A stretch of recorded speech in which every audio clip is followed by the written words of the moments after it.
Hello प्यारे बच्चों, आर्यस अग्रवाल का एक नन्ना मुन्ना प्यारा सा बहुत मजेदार सा क्वेश्चन है। Find the least number of square tiles. हमें क्या फाइंड करना है? Least number of square tiles को फाइंड आउट करना है। Required to pave the ceiling of a room. एक रूम है हमारा जिसका लेंथ दिया हुआ है इतना और ब्रॉड दिया है इतना, यानी कि लेंथ को हम लोग लिख सकते हैं कितना दिया है 15 मीटर और 17 सेंटीमीटर। और ब्रेथ हमें दिया हुआ है कितना? ब्रेथ हमें दिया है 9 मीटर एंड 2 सेंटीमीटर। ऐसा करते हैं कि सबको एक यूनिट में हम लोग चेंज कर लेते हैं। मीटर में है, सेंटीमीटर में, सबको हम लोग कन्वर्ट कर लेते हैं। तो 15 मीटर में कितना? 1500 सेंटीमीटर और उसके साथ 17 सेंटीमीटर, है ना। तो कितना हो जाएगा टोटल? 1517 सेंटीमीटर। ठीक है। 9 मीटर में कितना? 1 मीटर में 100, तो 9 मीटर में 900 सेंटीमीटर। उसके साथ साथ हमारे पास 2 सेंटीमीटर ऐड कर लेंगे, कितना होगा? 902 सेंटीमीटर। तो हमने क्या किया? लेंथ और ब्रेथ को नॉर्मली हमने एक यूनिट में चेंज कर लिया, that is 1517 centimetre and 902 centimetre. अब क्वेश्चन को अच्छे से समझना है। Find the least number of square tiles. ये तो हमें लेंथ और ब्रेथ पता चल गया है। क्या इससे हम लोग एरिया ऑफ द रूम निकाल सकते हैं? अच्छे से मेरे को समझेंगे। Required to pave the ceiling of a room. Room के सीलिंग को उसमें क्या किया जाता है? टाइल्स लगाया जाता है। उसके लिए लेंथ दिया है, ब्रेथ दिया हुआ है। तो हम लोग क्या कर सकते हैं? एरिया ऑफ रूम निकाल सकते हैं, या फिर एरिया ऑफ हॉल भी बोल सकते हो। तो एरिया ऑफ रूम क्या होगा? Length into breadth, that is into 902। Length into breadth. तो ये हो गया हमारा एरिया ऑफ रूम। अब हमसे पूछ रहा है स्क्वायर टाइल्स का। तो लेट अस सपोज हमारे पास इतना बड़ा रूम है। अच्छे से समझोगे, इतना बड़ा रूम है। तो लेट अस सपोज हमारे पास क्या है कि एक हम लोग निकाल लेते हैं कि मैक्सिमम टाइल्स का हमारा एरिया क्या होगा। अब टाइल्स तो बहुत बड़ा नहीं होता ना, छोटू छोटू सा टाइल्स होता है। तो एक टाइल्स यहां लगा, फिर इसी लेंथ का एक और टाइल्स हम लोग का यहां पे लगेगा। तो उस केस में भी हम लोग को टाइल्स का क्या निकाला? फाइंड आउट करना होगा, एरिया फाइंड आउट करना होगा। और एरिया को हमें क्या करना होगा कि एक टाइल्स का एरिया हमने निकाल लिया यहाँ पे, उसी टाइप से हमें पूरे रूम का एरिया है, डिवाइड दे देंगे तो हमें number of tiles find out हो जाएगा। नहीं समझ में आया? नहीं समझ में आया? एक सेकेंड। जैसे हम लोग क्या है, हमारे पास रूम का दिया हुआ इतना, कि इतना लेंथ है, इतना ब्रेथ है उसका। हम लोग क्या करते हैं? इसका एचसीएफ निकाल लेते हैं। एचसीएफ क्या होता है? एचसीएफ हमारे पास क्या होता है? HCF is the highest common factor. उससे हम लोग को क्या मिल जाएगा? हाईएस्ट कॉमन फैक्टर से मिल जाएगा कि एक जो हमारा यहाँ पे टाइल्स है उसका हमारे पास लेंथ कितना होगा, यानी या फिर बोल सकते हैं कि जो हमारे पास टाइल्स होगा, स्क्वायर टाइल्स है, तो इसका साइड कितना होगा, है ना। इसके एचसीएफ से तो वही फाइंड आउट कर सकते हैं हम लोग, एक छोटा सा टर्म फाइंड आउट कर सकते हैं। तो चलिए एचसीएफ हम लोग यहाँ पे फाइंड आउट करते हैं किसका? 1517 का, साथ ही साथ 902 का। 902 का अब एचसीएफ कैसे फाइंड आउट करेंगे सर? तो उसके लिए आपके पास फॉर्मूला है। क्या फॉर्मूला है आपका? कि आप इसका कर सकते हो मिडिल टर्म स्प्लिट मेथड।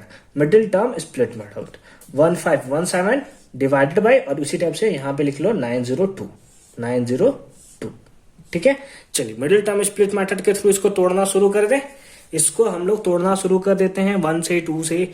इधर तो कटेगा नहीं, हमें डायरेक्ट 41 से कटता हुआ हमें नजर आएगा। ठीक है। किससे कटता हुआ नजर आएगा? 41 से आपको कटता हुआ नजर आएगा।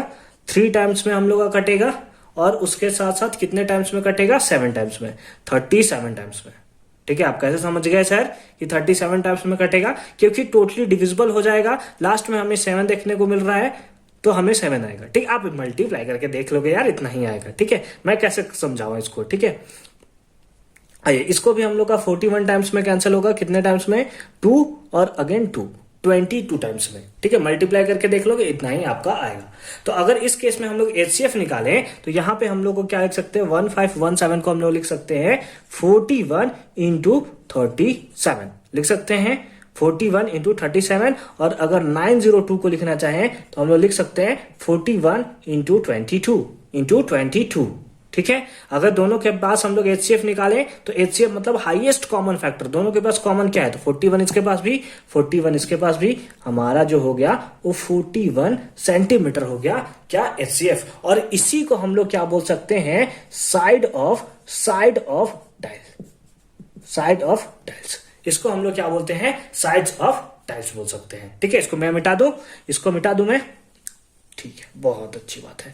यानी कि इससे हमको क्या पता चल गया कि एक टाइल्स का साइड कितना होगा, जो कि है 41 सेंटीमीटर। हम लोग एरिया ऑफ द रूम निकाल चुके हैं। अगर हमें साइड पता है और स्क्वायर टाइल्स का है तो हम लोग इसका भी एरिया निकाल सकते हैं। और जब इसके एरिया को, रूम के एरिया को उसके टाइल्स के एरिया से डिवाइड देंगे तो टोटल नंबर ऑफ टाइल्स निकल जाएगा। क्या मतलब हुआ सर? कैसे आप कहोगे कि कैसे निकाल सकते हैं हम नंबर ऑफ टाइल्स? तो चलिए इसे भी समझते हैं। नाउ हमें एक एरिया ऑफ, हम लोग क्या कर लेते हैं, एरिया ऑफ टाइल्स निकाल लेते हैं। एरिया ऑफ टाइल्स निकाल लेते हैं। एरिया ऑफ टाइल्स निकालने से क्या होगा कि अगर हमारे पास इतना बड़ा सा है रूम है तो हमारे पास इसका निकल चुका है एरिया, इतने पार्ट का एरिया हमारे पास निकल चुका है। इसको हम लोग किसी एक number of tiles that is n से मल्टीप्लाई कर दे रहे हैं, और वो एन से जो मल्टीप्लाई करेंगे वो हमें क्या देगा, area of room. Area of room दे देगा ना। एक छोटू सा इतना पार्ट है, इसी टाइप से कोई एन लगा लेंगे, एन का वैल्यू हमें पता नहीं है तो इधर भी भर जाएगा, इधर भी भर जाएगा, इसे भरता भरता सब में भर जाएगा, और सब भर जाएगा तो टाइल्स जो होगा टोटली इसमें बिछ जाएगा। तो कुछ और नहीं बल्कि एरिया ऑफ रूम जो है हमें वो प्रोवाइड कर देगा। समझ में आया? बोलिए, समझ में आया? तो वहां से एन का वैल्यू क्या आ जाएगा, नंबर ऑफ टाइल्स का वैल्यू क्या आ जाएगा, area of room divided by number of, या फिर area of tiles. Area of tiles. इसको मिटा दूं मैं, इसको मैं मिटा दूं। चलिए मिटा देता हूं। एरिया ऑफ रूम क्या है? एरिया ऑफ रूम हमने फाइंड आउट किया है 1517 into 902 divided by area of tiles. Side क्या है 41, और हमें पता है स्क्वायर में साइड दिया है तो side into side area of square होता है, तो 41 इंटू 41। यहां से आप कैलकुलेट कर सकते हो। आप इसको डिवाइड दो तो कितने टाइम्स में चला जाएगा, 22 टाइम्स में। इससे इसको कैंसिल करो तो ये कितने टाइम में चला जाएगा, 37 टाइम्स में। और अगर आप इसको मल्टीप्लाई करते हो, किसको मल्टीप्लाई करना है आपको, इसको आपको मल्टीप्लाई करना है 37 को, तो हम लोग मल्टीप्लाई करते हैं, दैट इज 154, 36 और 15 कितना होता है, 36 और 15 कितना होगा बताइए, 81। यानी कि टोटल हमारे पास कितना नंबर ऑफ टाइल्स चाहिए, 814 टाइल्स चाहिए।